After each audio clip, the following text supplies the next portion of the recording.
So I saw the new additions to the story. It's all good. And I think I'd like to pick up with gratitude this to start this time. Ron is nodding, so that's good. And we're in this unnamed other city with at this. I think I described it as like a Hilton. So it is like a nice. It isn't. This is. Is this like the first legitimate nice sort of like nice hotel we've seen in this game? I think it might be. Well, Zag's high rise was pretty nice. Oh, but but the hotel, like, Okay. so, yeah, but yes, Right. the pent. That's true. The high rise was definitely like a luxurious living environment for sure. But we've had more marginal motels and hotels so far, and you did manage to communicate distress to the young woman who was the desk manager, the desk clerk there, as you guys checked in that morning. And apart from communicating that, though, that was sort of as far as that went at the moment. And Right. Frank has led you up into the elevator, and then I think up the elevator to his room, and has got you into the room. I forget exactly if we got all the way to the room last time or we paused before then, but I think Yeah. we can I think it's Can I fine to frame. pick up in the room. Yeah. So, can you tell me what? And I just want to be kind of clear on this. What exactly is? So I think she was wearing. Was she wearing an overcoat or just like the hoodie or like a Yeah, had he given her a coat? I don't think so. I think she was just wearing. Oh, I remember. She was wearing a hoodie because I specifically Yeah. described how she was holding the knife with the hoodie like trailing over her pants and stuff. She was wearing a hoodie. She's put the knife somewhere else now, so it's not like just probably a while ago before they got out of the car. She kind of put it in her pocket or something. Okay. Yeah. So he is. I don't think he's. I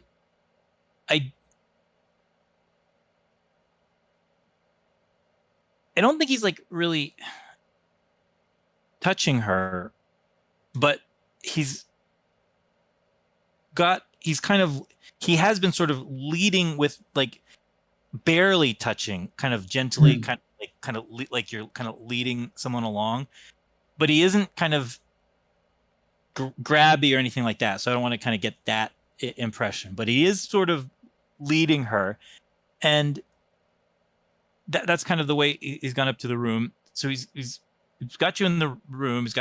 He's there in the room with gratitude, and he's gonna say,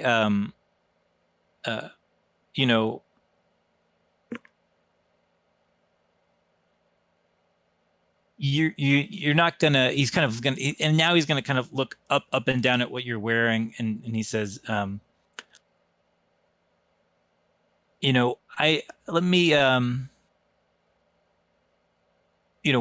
don't you get cleaned up here? I'll go get some clothes for you because you don't want to be in those. Like it looks like you've been through too much in those. Let me go. I'll go out and I'll get you a change of clothes. Oh, okay. Yeah. She says, okay, and she immediately goes like into the bathroom and turns on the shower, and then puts her up to the door. Okay. To listen for. Oh, go ahead, Ron. Yeah.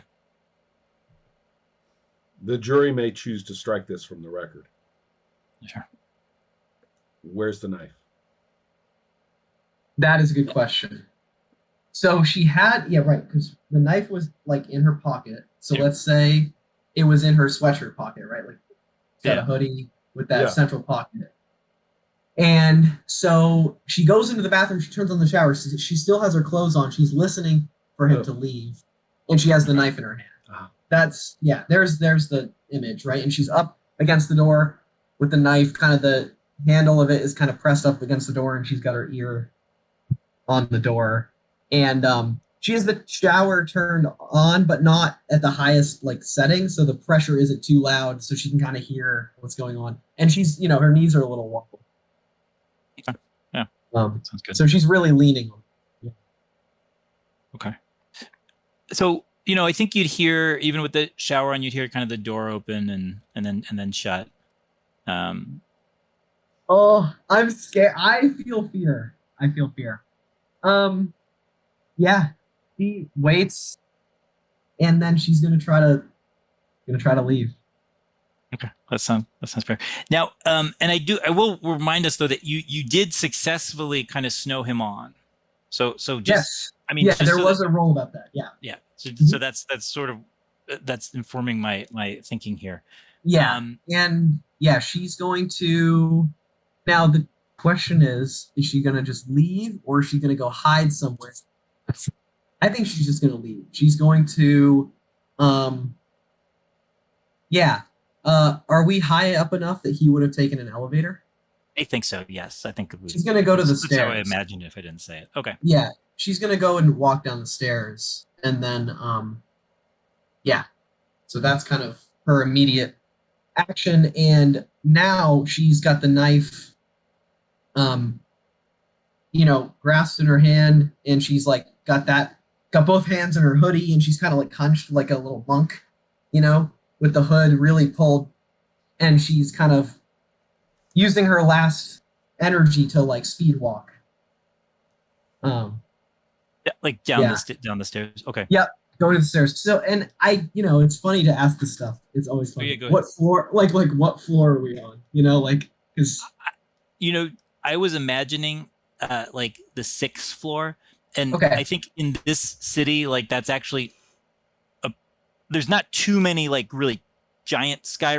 There's like 10 to 12 floors are like the height of most of the big buildings. So okay. So we're not in a. It's not like a metropolis per se. Yeah. Okay. Perfect. Yeah. So that's what she's doing. Okay. So that's not a problem. She can get down the stairs, and she's, I think that the stairway will go, and exit to the lobby, or I think you would recognize that it would continue down to like the parking garage level, which is how you got in. Right. And so I think she's assuming. One second, I'm just going to turn on my AC. She's assuming that he went there to his car to go out and drive somewhere to get clothes. Because, I mean, I don't know. I assume that that's what you got to do. So I think she's gonna head out like the main entrance. She's gonna go to the desk. Okay. Yeah, she's gonna like peek her head around and look out, right, to try to make eye contact with that person at the desk. Mm-hmm. As like a little, is he around still? Yeah. So yeah. So I think then like that will be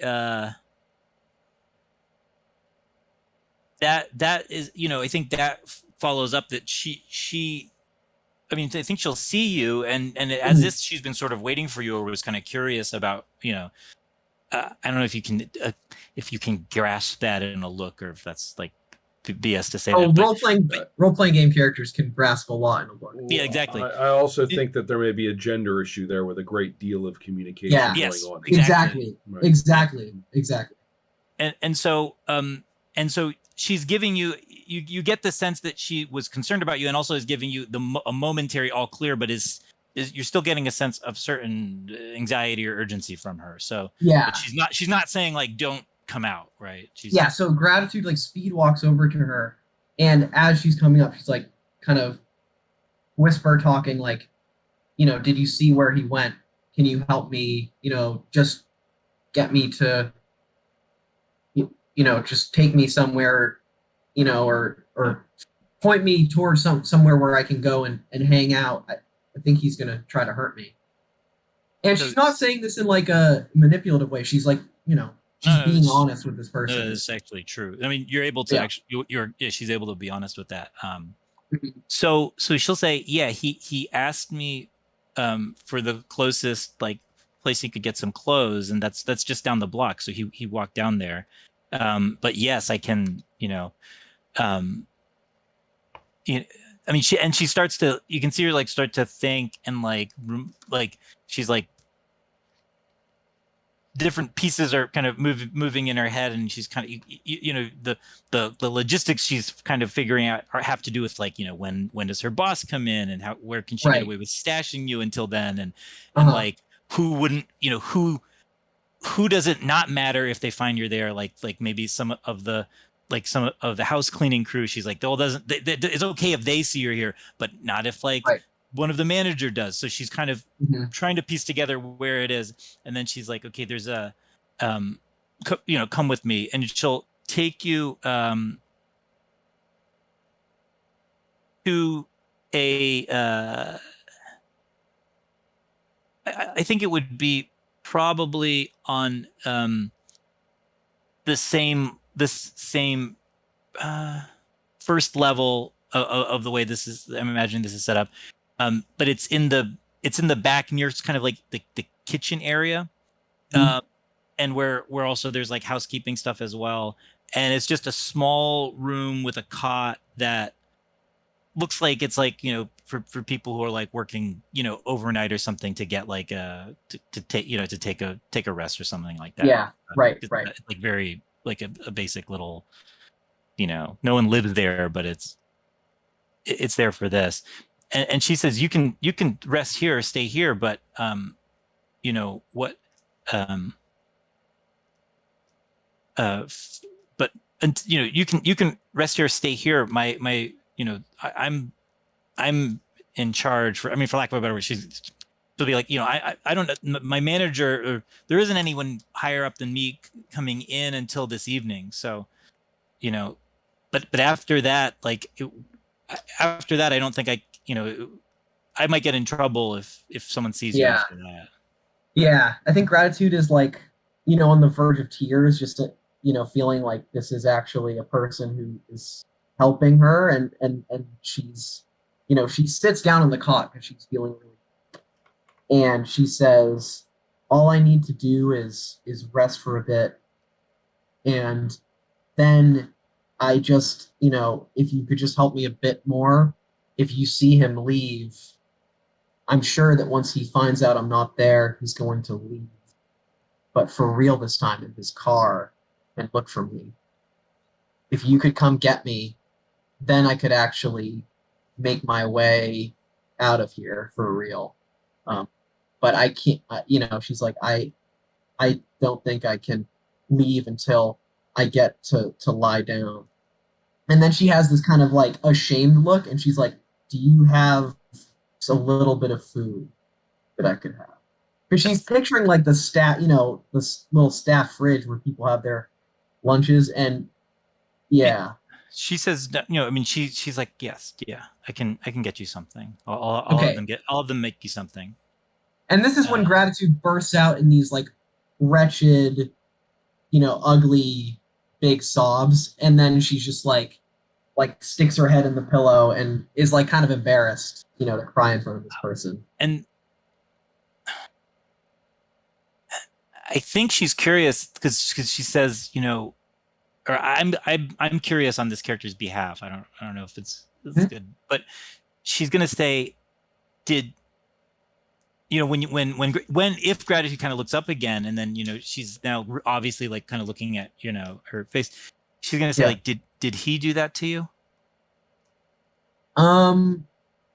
She says, she kind of sniffles and like hiccups, because of how hard she's crying, and then she's like, no, it's been a really terrible week. So she kind of nods and is a little, I think that's a lot for her, but she nods and she's gonna go. She sort of backs off. but she will go and she will come back with like a turkey sandwich. And Gratitude is trying to eat this through her hiccups, her just embarrassing, miserable, I just saw super hard hiccups. Yeah. And she's, it's a little extra salty because she's crying on it and eating. But it's like more of a happy, relaxed cry. And she's like punching up on this and kind of hiccuping and sitting crisscross applesauce on the cot, doing this, kind of hunched over. Yeah.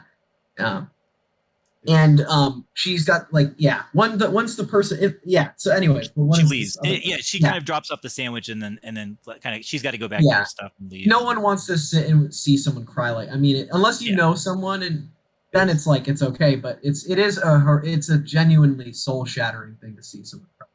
It's also difficult too, because in this whole context, and perhaps many contexts, the chance that you would lose sympathy by being not quite, like, if you're realistically desperate, people lose sympathy. Yeah. You know what I mean? Yeah.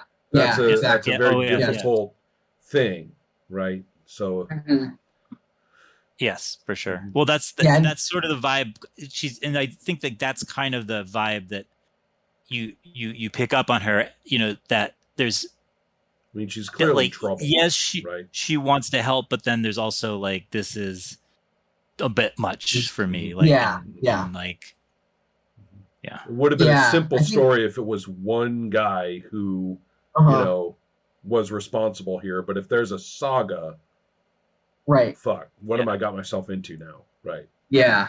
So that makes sense. Yeah, that's cool. Okay, so. Gratitude at least has some food. She has a chance to rest in a safe enough spot for a couple hours. Yeah, I think she falls asleep this time because and I don't think she hasn't really slept, because before she killed before she killed that guy, she had been waiting up. She had been kind of like not able to sleep. So so she's not going to wake up until someone wakes her up. She hasn't been asleep since she was chloroformed. Yes, that's right. So that was like days ago. So that's this. Yeah. So I think this now is like intense sleep. Yeah. Okay. That's good to know. Okay. I'm gonna not in a bad way. Just.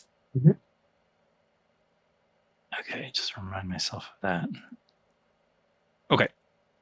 And so I think we can a natural kind of fade to black there to then switch over to Willie, who had just arranged it to make it appear that he had been roughed up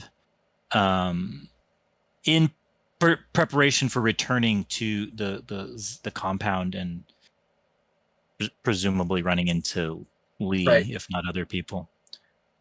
So, anything you want to add? Anything to add to that, Ron, or if we're picking up right? When I recover my senses enough, I'm going to be Willie. Verbally speaking, I guess. I don't think it makes much difference, but I just want to. After I recover my senses a bit, I will stumble over on one of those roads that Lee likes to drive around and around and around. Oh, yes. Yep. And basically just slowly, without really thinking I'm going to make it all by myself, just start walking on it. And I don't even know which way is the right. I mean, I figure these roads kind of go around, so I don't even know which way is like the right way back. Yeah, no, that makes sense. I mean, in terms of length, so I'll just get on it and I'll just start trudging, and weaving a little, probably not acting. It's as much as I can, and in fact, even deliberately trying to wear myself out and have to stop and rest.